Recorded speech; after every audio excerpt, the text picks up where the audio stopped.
Question 3 marks का question and 4 marks का question. इस तरह से हमारा पेपर डिजाइन होता है, जरूर एक बार सॉल्व करना चाहिए।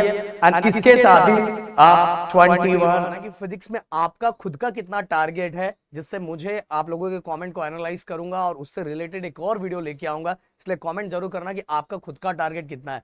इस वीडियो का टारगेट लाइक मैं रखता हूँ गाइस 1000 एंड नए हो तो प्लीज चैनल को सब्सक्राइब करके जरूर जाना गाइस, क्योंकि जस्ट हम 100K के नजदीक है। अगर आप करोगे तो हमें भी बहुत अच्छा लगेगा। आपके लिए कंटिन्यू पंच का वास्ता लगातार चला गाइस, इसके बाद पंच का वास्ता नॉन स्टॉप भी आप लोगों के लिए मैं जल्दी लॉन्च करूंगा। सो अब बात करते हैं 70 आउट ऑफ 70 अगर फिजिक्स में हमें लाना है तो हमारी प्लानिंग किस वाइज होनी चाहिए, हमें किन चीजों पर फोकस करना चाहिए, हमें कैसे आगे बढ़ना चाहिए। सबसे पहली बात तो गाइस आप सभी को पता है कि जो फिजिक्स है वो टोटल 1 मार्क्स के क्वेश्चन, 2 मार्क्स के क्वेश्चन, 3 मार्क्स के क्वेश्चन एंड 4 मार्क्स के क्वेश्चन, इस तरह से हमारा पेपर डिजाइन होता है। अगर जनरली 1 मार्क्स के क्वेश्चंस की बात करूं तो उसके अंदर गाइस एमसीक्यू भी होते हैं एंड वेरी शॉर्ट आंसर भी होते हैं एंड साथ में गाइस उसमें न्यूमेरिकल्स भी पूछे जाते हैं। तो सबसे पहली बात अगर मैं करूं तो 1 मार्क्स के जो क्वेश्चंस होते हैं, देखो 2 मार्क्स, 3 मार्क्स एंड 4 मार्क्स या 3 मार्क्स एंड 4 मार्क्स के क्वेश्चन ये फिक्स रहता है कि कहां से कैसे आता है। बट सबसे बड़ा प्रॉब्लम जो होता है वो 1 मार्क्स के क्वेश्चंस के ही होते हैं। इसीलिए मैं सबसे पहले तो आप लोगों को बता देना चाहूंगा कि अगर आपका टारगेट बड़ा है तो 1 मार्क्स के लिए गाइस आप सभी को सबसे पहले जो क्वेश्चन बैंक पुराना क्वेश्चन बैंक बोर्ड का है वो जरूर एक बार सॉल्व करना चाहिए। एंड इसके साथ ही आप 21 नॉनिट के डाइजेस्ट या उत्तम में जो जो 1 मार्क्स के क्वेश्चंस आए उन सभी की प्रैक्टिस कर सकते हो।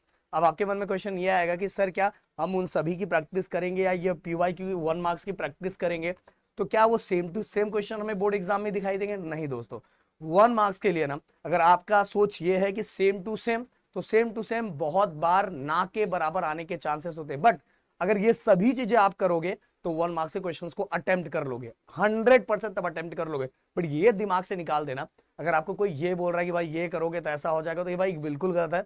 1 मार्क्स बहुत बार चीजों को चेंज करके थोड़ा मॉडिफाई करके दिया जाता है। हाँ, उसमें से जो डेफिनेशंस होते हैं, जो लॉ होते हैं वो सेम टू सेम वैसा ही आएगा, बट बहुत सारी चीजें कभी कभार चेंज होती है। बट अगर जो चीजें मैंने आपको बताई अगर वो चीजें आप फॉलो करते हो तो 1 मार्क्स के क्वेश्चंस आप आराम से अटेम्प्ट कर लोगे बिना किसी टेंशन का।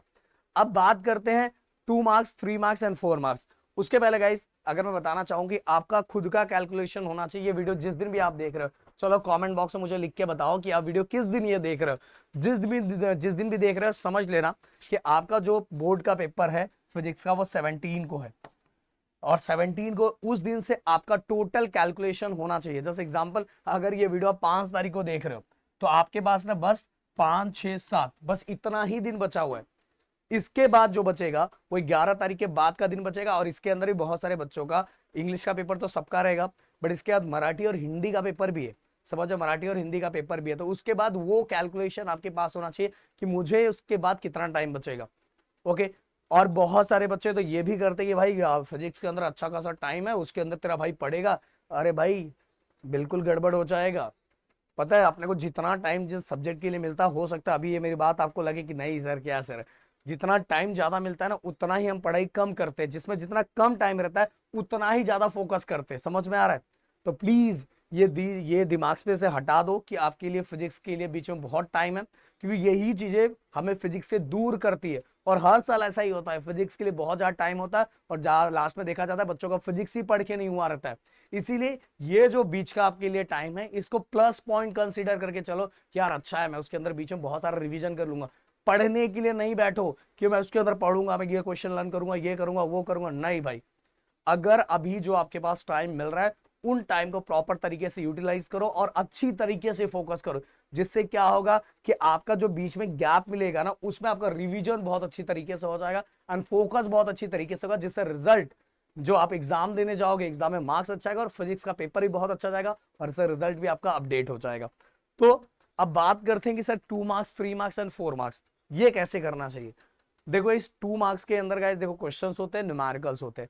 2 मार्क्स के लिए मैं बार बार मैंने बच्चों को बोला है कि देखो न्यूमेरिकल सबसे पहले आपके बुक के अंदर जो सॉल्व न्यूमेरिकल होते हैं, solve, okay, solve numerical, then इसके बाद पीवाईक्यू, ये दोनों आपको करना चाहिए। अगर आप चाहते हैं कि न्यूमेरिकल, आप बोलोगे सर न्यूमेरिकल अगर आप नहीं करते, न्यूमेरिकल नहीं करोगे तो भी एक अच्छा खासा स्कोर आता है, बट कभी कभार क्या होता है अगर न्यूमेरिकल आप स्किप करते हो तो आपको बाकी क्वेश्चन बहुत अच्छी तरीके से आना चाहिए।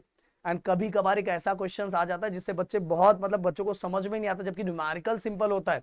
अब बाहर जब निकलोगे, एग्जाम हॉल से बाहर निकलोगे तो आपको दिखेगा यार ये न्यूमेरिकल से बहुत सिंपल था, अगर मुझे बस ये फॉर्मूला पता रहता, बस पुटिंग ही तो करना था, तो बहुत ज्यादा पछतावा फील होगा।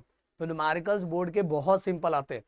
इससे क्या होगा कि जो क्वेश्चंस रहेंगे वो क्वेश्चंस अगर आपको नहीं आ रहा धमाल कर लोगे, पूरे मार्क्स मिल जाएंगे। तो 2 मार्क्स के लिए गाइस देखो जनरली क्वेश्चंस और न्यूमेरिकल, और ये हमें कैसे करना चाहिए, कहां से करना चाहिए, तो देखो गाइस इसके लिए भी मेरा सजेशन यही रहेगा कि 2 मार्क्स के लिए आप सभी को पहले न्यूमेरिकल्स के लिए जो सॉल्व न्यूमेरिकल है वो कर लो। अगर सॉल्व न्यूमेरिकल हो जाता है देन पीवाईक्यू फोकस कर लो।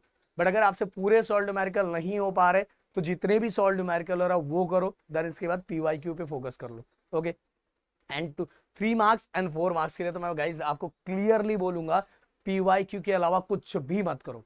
पीवाईक्यू बस अगर आप फोकस कर लेते हो तो आपका काम जिंगा लाला मस्त एकदम भाई, झंडे गाड़ के आ जाओगे। 3 मार्क्स एंड 4 मार्क्स के लिए आपको पीवाईक्यू ही करना चाहिए।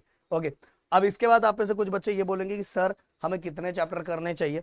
देखो दोस्तों, आपके जो फिजिक्स के अंदर टोटल मिला के आपको टोटल 16 चैप्टर दिए, एंड ये जो 16 चैप्टर होता है इन सभी में से जो आपका पेपर होता है वो पेपर 98 मार्क्स का आता रहता है, जिसमें अपने को 70 मार्क्स निकालने रहते हैं।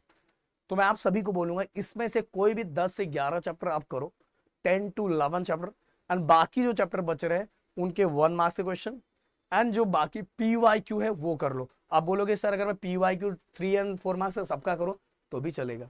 अगर पीवाईक्यू किसका बस करो, 3 and 4 मार्क्स का जो है सभी के पीवाईक्यू बस आप कर लेते हो तो भी आपका काम हो जाएगा। 3 and 4 मार्क्स के क्वेश्चन आप अटेम्प्ट कर लोगे।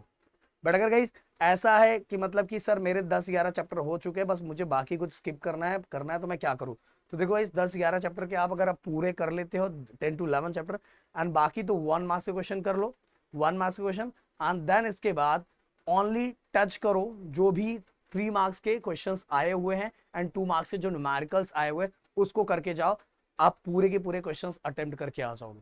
समझ में आ रहा है? अगर इस तरह से फोकस करोगे तो भाई पेपर में स्कोर करना बहुत ज्यादा आसान है। हाँ देखो, फिजिक्स के अंदर एक चीज बोलूंगा कि फिजिक्स के अंदर बहुत सारे बच्चों को क्वेश्चंस ही समझ में नहीं आता, जबकि उनको आंसर आता है पर क्वेश्चंस ही समझ में नहीं आता। हर बार क्वेश्चंस थोड़ा बहुत चेंज कर दिया जाता है जबकि आंसर उसका वही रहता है। इसलिए मैंने बार बार बच्चों को बोला कि जब भी आप पढ़ते हो तो उससे रिलेटेड बोर्ड ने कितनी बार क्या क्या क्वेश्चंस पूछा उन क्वेश्चंस को भी देखते जाओ, बस आंसर लर्न करते मत जाओ बट डेरिवेशन करते मत जाओ, नहीं तो फिजिक्स के पेपर में बहुत बार बच्चों से धोखा हो जाता है। समझ में आए? तो जो चीजें मैंने बोली शायद आपको समझ में आ गई होगी। मिलते हैं नेक्स्ट वीडियो में। Thank you so much guys. जय हिंद एंड जय महाराष्ट्र दोस्तों।